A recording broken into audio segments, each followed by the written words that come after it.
नमस्कार, बहुत स्वागत है आपका हमारे इस खास कार्यक्रम खबरों की खबर में। मैं हूं आपके साथ अमित शर्मा। इस कार्यक्रम में हम देश दुनिया की उन खबरों पर चर्चा करते हैं जो सुर्खियों में रहती हैं। तो चलिए इस कार्यक्रम की शुरुआत करते हैं और बात करते हैं सबसे पहली खबर की। प्रधानमंत्री नरेंद्र मोदी 28 मई को संसद के नए भवन का उद्घाटन करेंगे, मगर विपक्ष की 19 पार्टियां उद्घाटन समारोह में शामिल नहीं होंगी। विपक्ष ने एक संयुक्त बयान जारी कर बहिष्कार करने की जानकारी दी है। विपक्ष का आरोप है कि जब संसद से लोकतंत्र की आत्मा को ही खींच लिया गया हो तो हमें नई इमारत की कोई कीमत नजर नहीं आती। राहुल गांधी और मल्लिकार्जुन खड़गे पहले ही कार्यक्रम का उद्घाटन राष्ट्रपति द्रौपदी मुर्मू से करवाने की मांग कर चुके हैं। इस बीच गृह मंत्री अमित शाह ने बताया कि नए संसद भवन को 60,000 श्रम योगियों ने रिकॉर्ड समय में बनाया है, इसलिए प्रधानमंत्री मोदी इस मौके पर सभी श्रम योगियों का सम्मान भी करेंगे। राजनीति तो चलती रहती है, हमने सबको आमंत्रित किया है। गृह मंत्री ने कहा कि हमारी इच्छा है कि सभी इस कार्यक्रम में हिस्सा लें। अमित शाह ने बताया कि देश के पहले प्रधानमंत्री जवाहरलाल नेहरू ने अंग्रेजों से सेंगोल यानी राजदंड स्वीकार किया था। ये सत्ता हस्तांतरण का प्रतीक है। सेंगोल का अर्थ होता है संपदा से संपन्न। आजादी के 75 साल बाद भी जनता को इसकी जानकारी नहीं है। इस समय सेंगोल को संग्रहालय में रखा गया है। प्रधानमंत्री मोदी ने सेंगोल के बारे में रिसर्च करवाई और इसके बाद इसे देश के सामने संसद भवन में स्पीकर की कुर्सी के बगल रखने का फैसला किया गया। प्रधानमंत्री नरेंद्र मोदी तमिलनाडु से आए एक प्रतिनिधि से सेंगोल लेंगे और नए संसद भवन के उद्घाटन के दिन इसे भवन में रखेंगे। मौजूदा संसद भवन को 96 साल पहले 1927 में बनाया गया था। मार्च 2020 में सरकार ने संसद को बताया था कि पुरानी बिल्डिंग ओवर यूटिलाइज्ड हो चुकी है और खराब हो रही है। तिकोने आकार के नए संसद भवन का निर्माण 15 जनवरी 2021 को शुरू हुआ था। पीएम नरेंद्र मोदी ने 10 दिसंबर 2020 को नए संसद भवन की आधारशिला रखी थी। सरकार को इसे बनाने की आवश्यकता क्यों पड़ी, ये भी एक बड़ा सवाल है। और हम विस्तार से सभी खबरों पर चर्चा करते जाएंगे और हमारे साथ इस समय टीवी 24 के आउटपुट हेड कृष्ण कुमार सिकंदर जी जुड़ चुके हैं। सिकंदर जी, आपका बहुत बहुत स्वागत है एक बार फिर इस कार्यक्रम में। सिकंदर जी, सबसे पहला सवाल तो यही है कि जब पुराना संसद भवन पहले से मौजूद था भव्य आकार में, तब नए संसद भवन को बनाने की आवश्यकता सरकार को क्यों पड़ी? हालांकि सरकार दलील ये दे रही है कि ये काफी पुराना हो चुका था। संसद भवन करीब 94 साल पुराना हो गया है। आमतौर पर भवन निर्माण की शैली में ये निश्चित है कि 100 वर्ष से अधिक जो है वहाँ पर हम किसी भवन को नहीं माना जाता है। ये अलग बात है कि उसकी गुणवत्ता है, उसकी क्वालिटी है, उसके डिजाइन्स हैं, उसका रख रखाव है, उसे जीवन प्रदान करते हैं। लेकिन हर चीज़ की, जैसे आदमी के जीवन का है कि वो पैदा हुआ है तो मृत्यु सुनिश्चित है, तो वस्तु के निर्माण के साथ भी ये चीज़ें लागू होती हैं। भवन निर्माण में भी ये बातें लागू होती हैं। उसका एक्सपायरी डेट तय किया जाता है। आप कई पुरानी धरोहरों को देखते हैं, हम इस अनाम पर कि वो पुरानी चीज़ें हैं, हम उसे संरक्षित करते हैं, न कि उसका उपयोग करते हैं।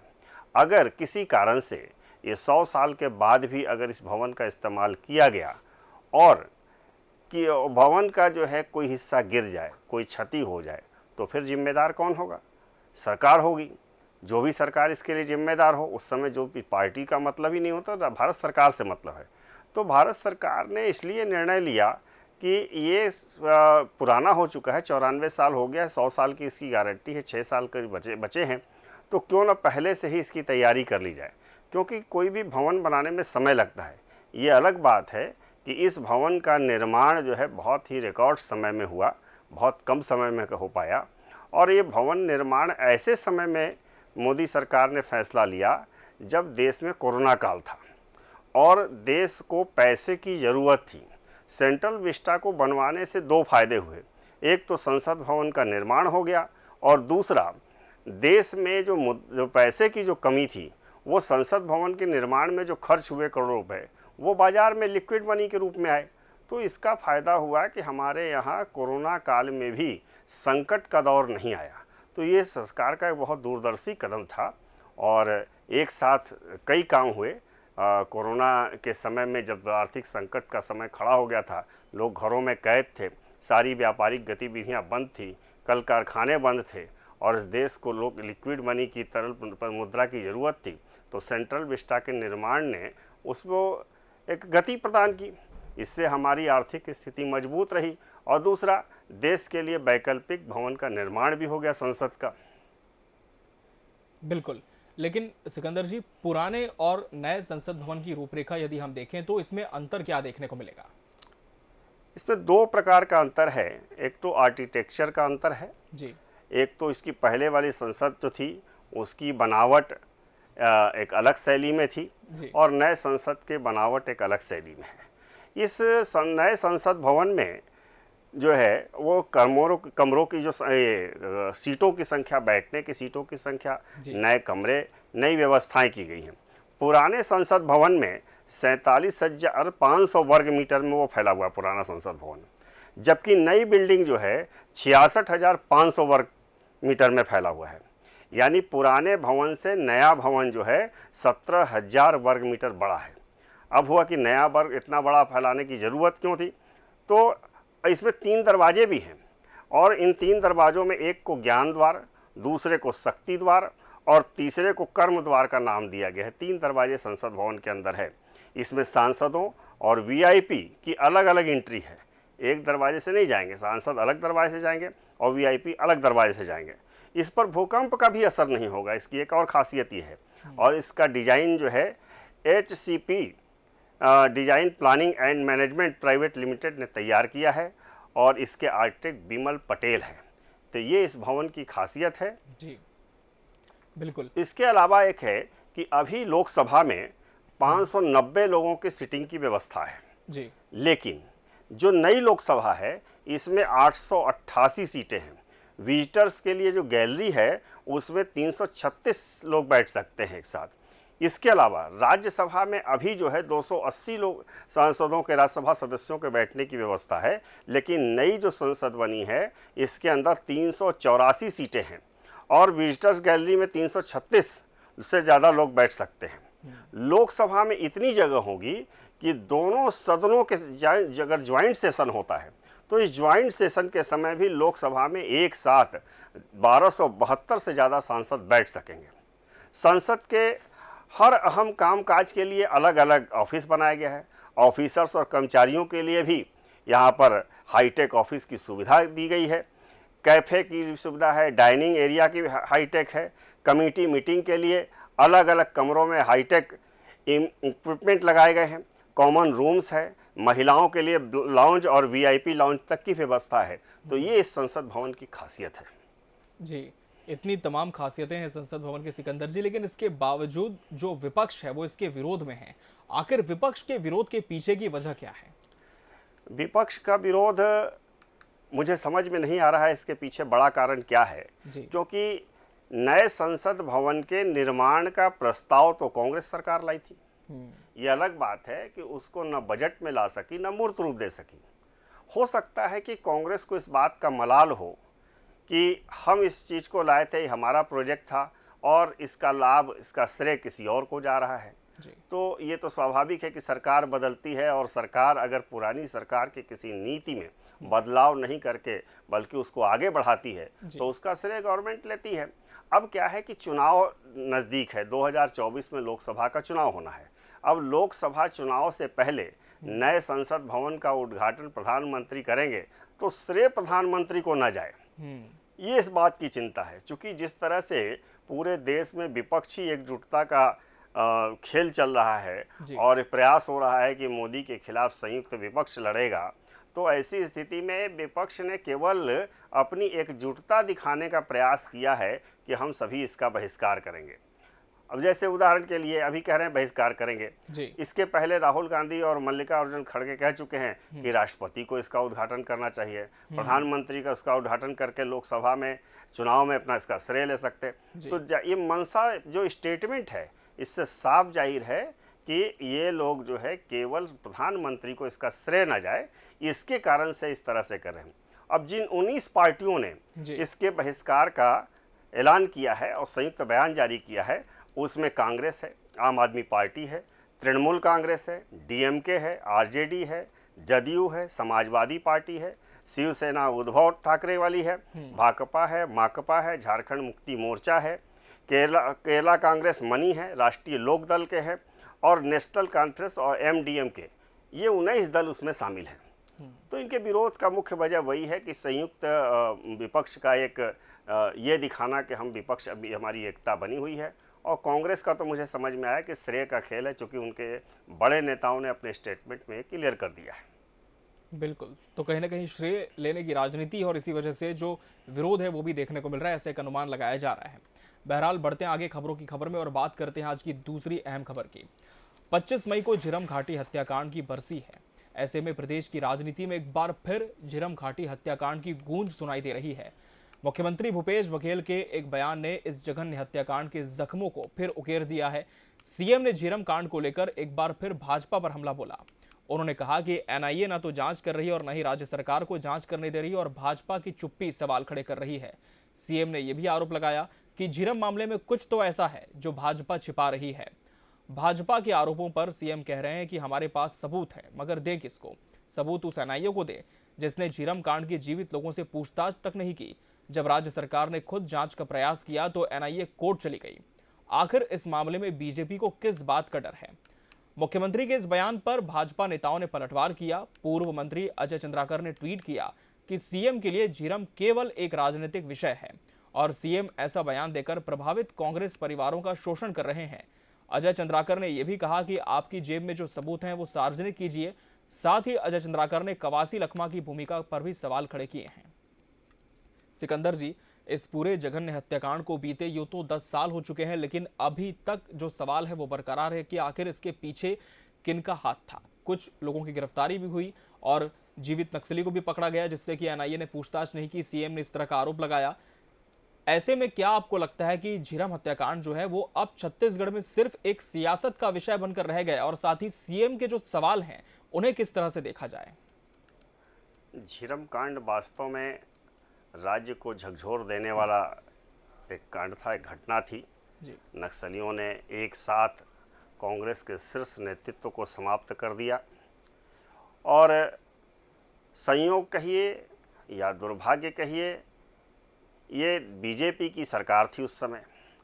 तो पक्ष और विपक्ष के बीच ये पुरानी लड़ाई है और जब सरकार किसी दूसरी पार्टी की होगी तो जाहिर सी बात है कि शक उधर जाएगा।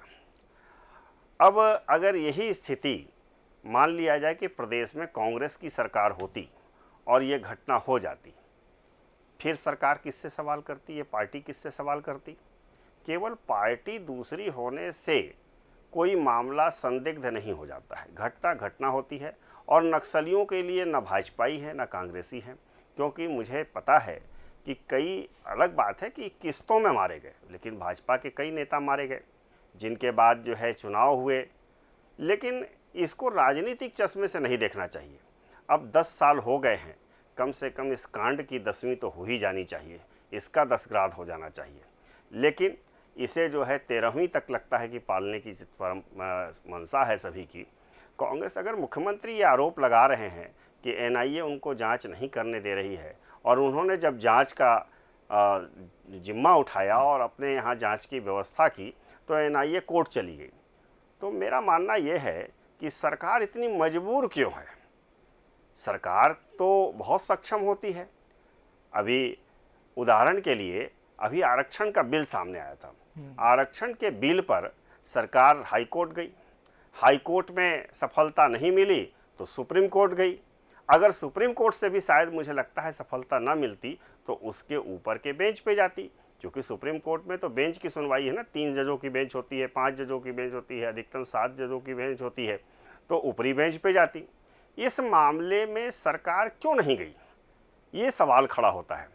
अब रह गई बात बीजेपी की, तो बीजेपी तो भाई अपने बचाव में कहेगी, उनकी सरकार थी, अब उन पे आरोप लगेंगे तो वो तो उनका बचाव करेंगे ही। अब बीजेपी जो बचाव कर रही है उसमें मुझे जो लगता है कि जो मरकाम पे सवाल खड़े किए गए हैं कि उस समय कैसे वो बच गए, उन पे जो सवाल खड़े किए गए हैं, तो सरकार को उसका भी जवाब देना चाहिए।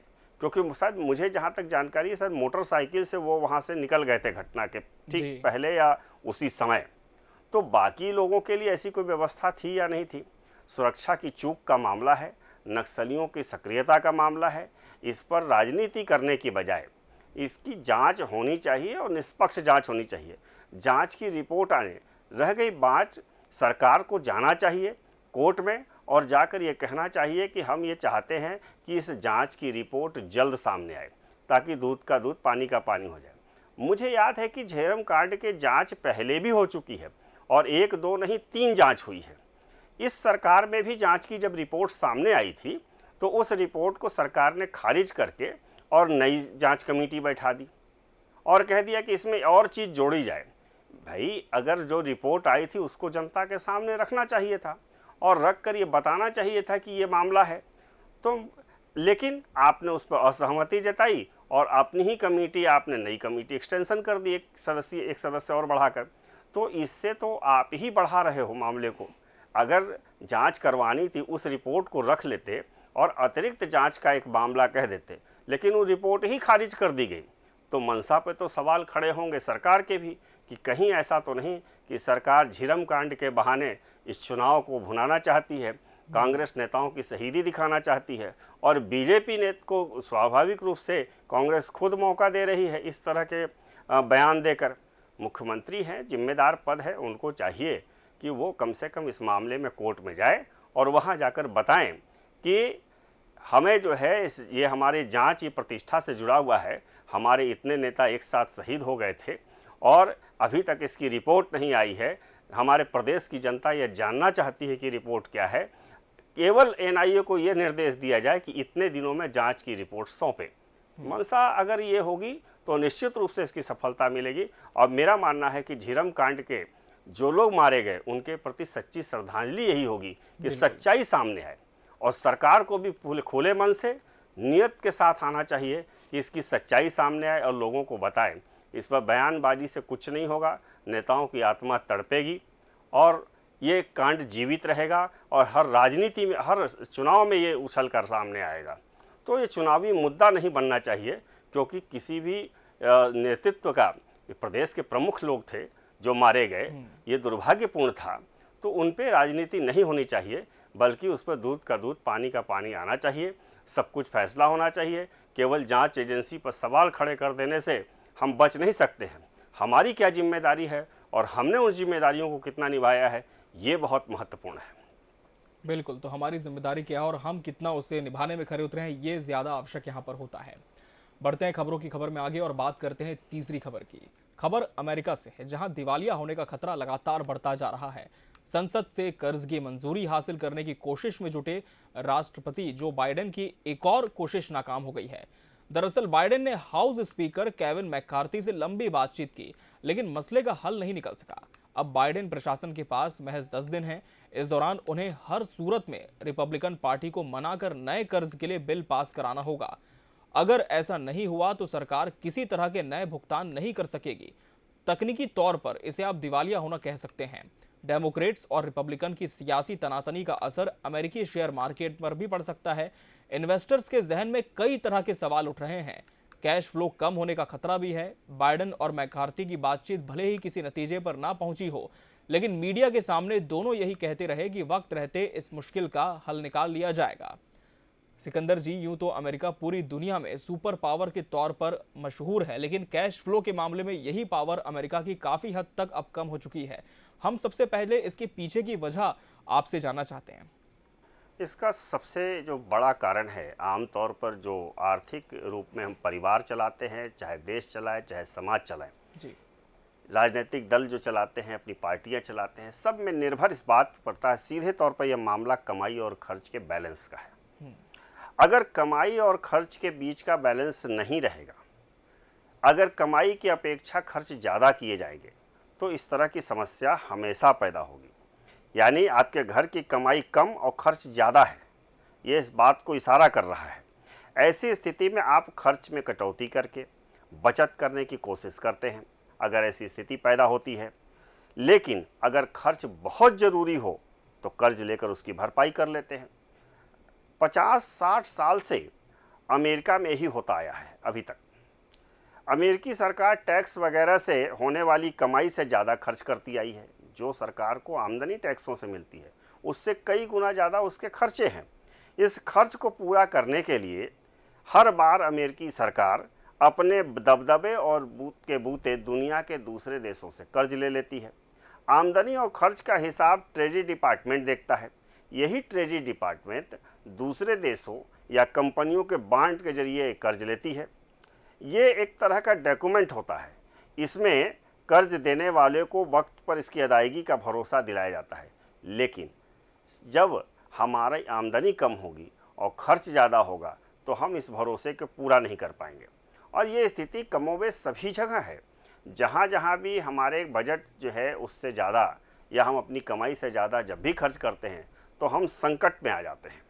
और इस संकट से का भुगतान अगर देश पे संकट आता है तो इस देश को भुगतना तो पड़ता ही है। आजकल तो ग्लोबल राजनीति है, ग्लोबल व्यवस्था है, दुनिया के दूसरे देश भी प्रभावित होते हैं। अगर अमेरिका की आर्थिक स्थिति खराब होती है तो इसका असर उन देशों पर पड़ेगा जिन देशों से अमेरिका ने कर्ज लिया है। अगर अमेरिका की आर्थिक स्थिति खराब होती है तो इसका असर शेयर बाज़ार पर अमेरिका के ही नहीं दुनिया के देशों पर भी पड़ेगा, भारत के शेयर पर भी पड़ेगा। हमें याद है पिछली बार अमेरिका में शेयर के बाज़ार में काफ़ी गिरावट आई तो उसका असर दुनिया के साथ भारत के शेयर बाज़ार में भी आया। तो ये महत्वपूर्ण है कि खर्च और आमदनी इन दोनों के बीच को बैलेंस बनाया जाए, और जो अमेरिकी सरकार नहीं बना पा रही है। इसका एक और कारण है कि सरकार हर जगह लोकतंत्र में जो एक कमी जो मानी जाती है वो पार्टियों का शासन। अब वहाँ डेमोक्रेटिक और रिपब्लिकन पार्टी का है। एक तरफ सत्ता जो है डेमोक्रेटिक पार्टी के हाथ में है और दूसरी जो आर्थिक शक्ति है वो जो है वो रिपब्लिकन के पास है। अब इन दोनों के बीच वही वर्चस्व जो अभी हम लोग थोड़ी देर पहले यहाँ पर सेंट्रल विस्टा वाले पे उद्घाटन पे बात कर रहे थे संसद भवन का, तो पार्टियाँ होड़ न श्रेय न ले जाए, उसका लाभ न मिल जाए। अब जो बाइडन जो राष्ट्रपति हैं उनको इसका लाभ न मिले, इसके लिए दूसरी पार्टियाँ उसमें नहीं चाहती हैं कि सरकार संसद से बिल पास करे और उसको उनका लाभ मिले कि जो बाइडन ने तो बड़ी सफलतापूर्वक देश को चलाया है। तो इसका असर देश पर, विदेश पर और आर्थिक स्थिति पर बुरी तरह पड़ता है, और यही स्थिति अमेरिका में खड़ी हुई है। बिल्कुल। तो फिलहाल देखना होगा कि क्या कोई नतीजा निकल पाता है और स्थिति क्या पहले से बेहतर हो पाती है।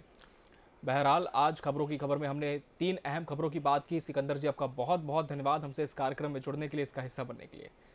इसी के साथ खबरों की खबर में आज के लिए फिलहाल इतना ही। अगली बार हम फिर हाजिर होंगे 3 और बड़ी खबरों के साथ। तब तक के लिए हमें दीजिए इजाजत। नमस्कार।